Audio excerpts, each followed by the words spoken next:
out in law school. It's not sad for her saying it that way, but it's sad that society has gotten to that point of view.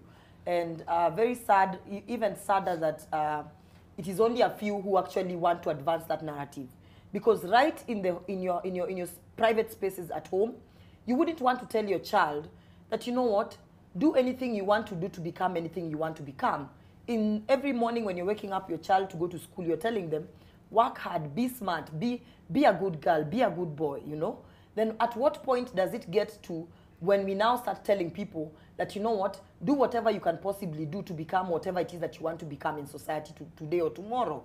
It's unfortunate that there is a few people who want to make us believe that we cannot actually get out of that mentality that integrity is an issue we cannot resolve as a country. Because I will tell you for sure that this time round, if you look at the people who are elected, if you seriously, keenly look at the people who are elected, especially at the MCA level, there was a lot of toppling that went on at the MCA level, where societies were saying that, look, we don't want you because when you were in power for the past 5 years, you participated in swindling, in squandering money that was allocated to you for ward development. In certain areas, even MPs were toppled for those very reasons. So let us not be a society that is blind to the changes that are taking place, so that when we come to cabinet appointments, we are not giving chance and room for us to ask the hard integrity questions.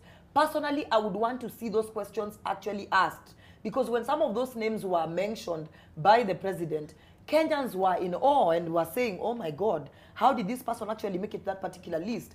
We would want that when they are being questioned, those questions actually come up, because at the end of the day, we will be failing our society if we say that, oh, you know what, because we have been defeated by this question of integrity, let us not even think about it in the first place. Let's just focus on what they will be able to deliver. And by the way, over and above integrity, because integrity, I believe, goes hand in hand with your track record. I would want that over and above the integrity questions, which must be asked, in as much as there's a system, a legal system that prescribes that, you know, you are innocent until proven guilty. What is the role, what is the oversight role of cabinet, or rather of the National Assembly and the Senate, if they cannot be able to ask those questions we are talking about? What oversight will they be playing if they decide that, you know what, now it is upon the courts to decide if you're innocent or guilty? And by the way, it makes me very sad when I see people, for instance, my sister here say that, you know, the DPP had to withdraw these charges, and she now uses the UDA statements during campaigns when they were saying that certain cases were politically instigated. The state capture that these individuals were talking about during their campaigns is the very state capture they would now allow to take place if they do not allow us to ask these questions, if they do not allow the parliament to ask those very questions on integrity. Because state capture, what is state capture really? State capture is a situation whereby the country has been privatized for a few individuals' gain, that, you know, we are gaining from corruption and we are not even going to fight it. And that what we will do is we will pretend and act as if we are fighting it.